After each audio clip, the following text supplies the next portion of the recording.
Alright everybody, it's your boy JP, back again with another video. Today I have the Moto G Stylus 5G 2022. And this phone has the Snapdragon 695 5G processor. It has a decent 8 gigs of RAM. Excuse me. And let's see, it does have a RAM boost feature to add 3 more gigs of RAM.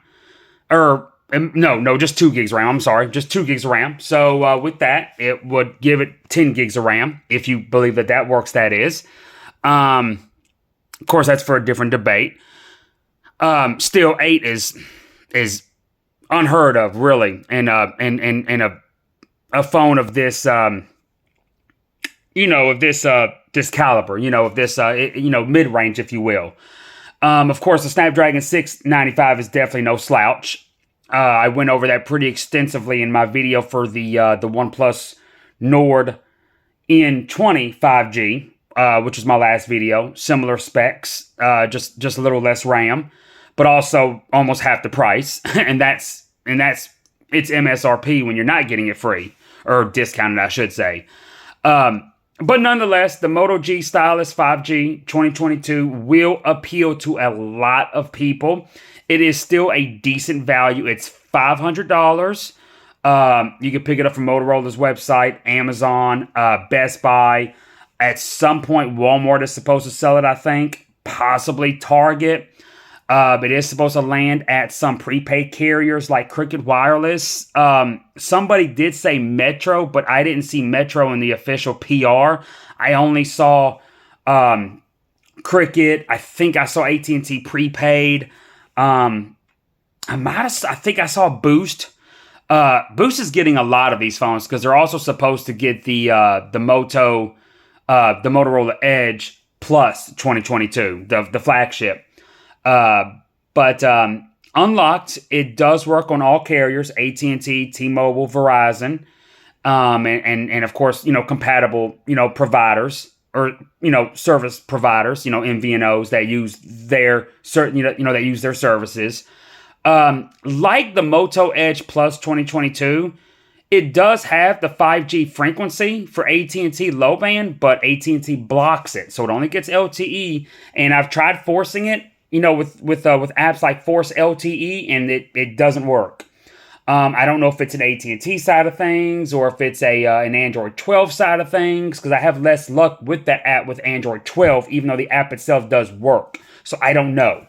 I haven't really pinpointed it yet, because Motorola phones for the past couple of years, actually, their 5G ones actually haven't had AT&T 5G certification unless AT&T sold it. Like, if this phone comes to Cricket Wireless or AT&T prepaid, it'll work then, but you'll have to get that model. But I was able at one point to force 5G using that app on other, previous 5G Motorola phones. But I've had no luck with these last two. But it does get LTE. It does get 5G on T-Mobile. It works great.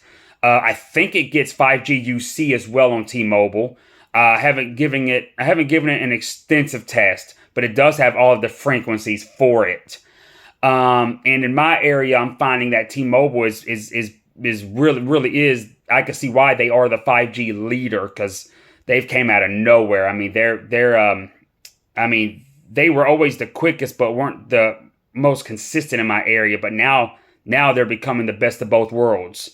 But nonetheless, you do get I think it's a 5,000 milliamp battery. It does have 10 watt fast charge or 15 watt, one of the two if you want to call either of those fast.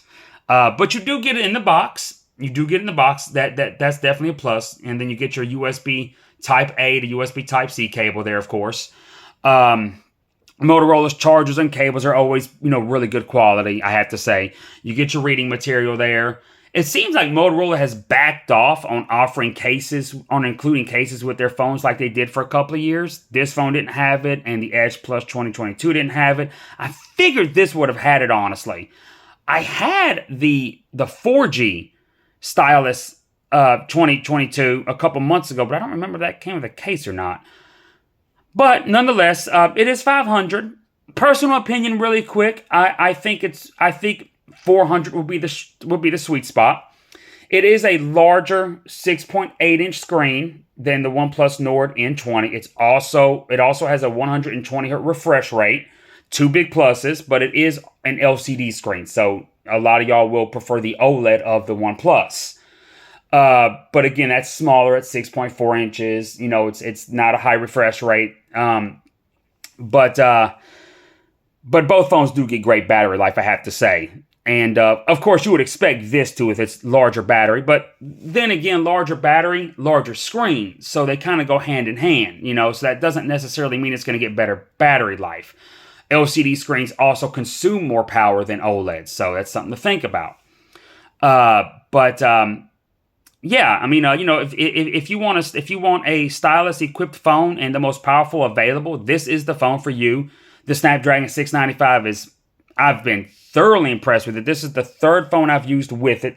I mean, you could say second or third. It's kind of a tie. I got this the same day as the OnePlus Nord N20. But we'll say second because I did start using this a couple hours before. Yeah, the stylus on this phone works great. I love that the phone notifies you if it hasn't detected it inside for a while. You know, it keeps track of it, which I really think is really cool. I'm not sure how far that works because I don't think the stylus itself is Bluetooth like the Samsung's, but it is built in. I have it out just to show it to you, as you can see here. But it does fit right in, and I love how it just kind of it pops in and out there.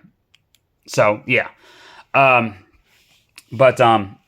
stockish Android. I think they call it My UX now or something like that. It is Android 12, which is another plus because the OnePlus Nord N20 was Android 11.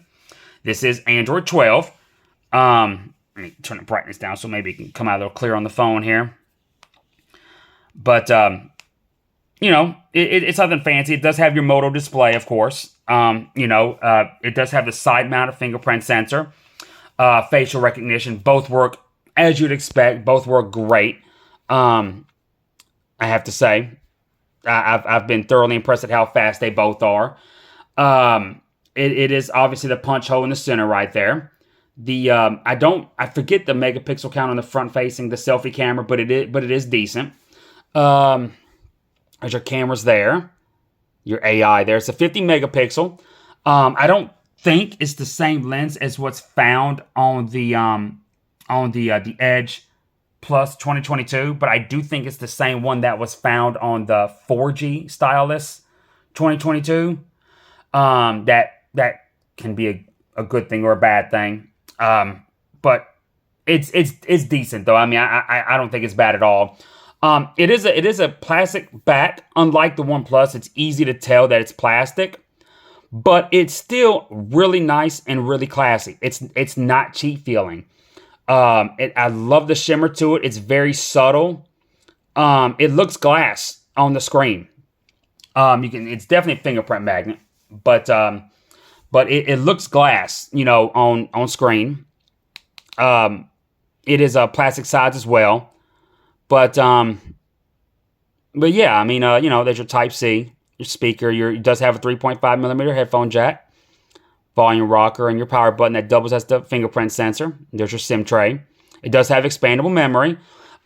This has, it has 8 gigs of RAM, and it also has 256 gigs of internal storage, and that's the standard option. So that's pretty good. The carriers will probably offer it with less RAM and storage to offer it at a much lower price, because when this phone was announced, there was a 6 gig model with 128 gigs. And I also read that there's a 4 gig model as well. But 6 gigs, I would, call the minimum, honestly. If the 6 gig has 128 gigs internal, I imagine that the 4 gig has 64 gigs of internal storage. It could still have 128. I mean, it's not uncommon, for phones to be offered with the same storage capacity, but different amounts of RAM, of course, But yeah, nonetheless, a lot of people like that green color that this is offered in. This is the steel blue. Um, the steel blue. This actually came from Best Buy, but I wanted to get that green one, that emerald green, I think they call it, but none of the stores had it. You had to just get it directly from Motorola at the time being the time of release. That's I'm sure that's changed by now. This phone did come out not last Friday, but the Friday before, and today is May 6th. So it's been out for. Wait a minute, I'm trying to think here.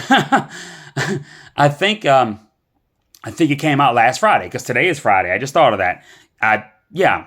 Man, I'm so confused right now. Yeah, it was last Friday. But the same day as that OnePlus Nord N20 that I got. But the phone performs as you'd expect. There's hardly any hiccups. It's gonna play all of your games just fine, including Genshin Impact. It has all of your Android 12 toggles that were introduced with the Pixel 6 series that I really liked. Some that you're not gonna find on that OnePlus phone. But of course, as I said, I do like the build quality of that OnePlus more. I'm sure it's also plastic, but it feels like glass, and it partially sounds like glass. Can't really tell. This one, like I said, you could tell it's plastic, but not on camera though. It looks like glass the way you're seeing it here, and it does, and it does look really nice. The build quality is really great on this phone. It feels premium despite despite that it's obviously plastic. It's not the cheap glastic that Samsung does. I don't want to ramble on too much there. The haptic feedback, I mean to talk about that a lot more, and I don't. I always forget to. The haptic feedback on this phone is better than it was on the OnePlus, but it's still trash. I mean, the haptic feedback on these kinds of phones are never that good. For $500, I would expect it, honestly, to be pretty decent, because on the Edge Plus 2022, it's really good. Granted, I know we're comparing a flagship, an $900 phone, Snapdragon 8 Gen 1, I get it, but $500, they could have done better with the haptic feedback, honestly. The OnePlus has an excuse, this not so much.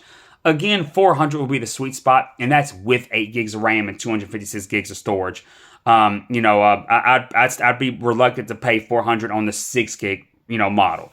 I just think that the carriers are going to offer better deals on this phone, so I would definitely hold out unless you have to have it unlocked and you want the Stylus. I mean, it is a great option, and I'm not just saying that because it's the only option. Because I have been thoroughly impressed with the performance of this phone otherwise. I just wish the charging was faster. But the refresh rate is great. The screen is great. It's large. I love it. It's definitely one of the best LCDs on the market. Hope y'all have enjoyed this video. Y'all hit me up in the comments anyways. And I do have a video coming up for the Pogo F4 GT. That's right. Your boy got it. So I will be doing a video on that, the Pogo F4 GT, coming soon. And I'll see y'all in that next video. Peace out.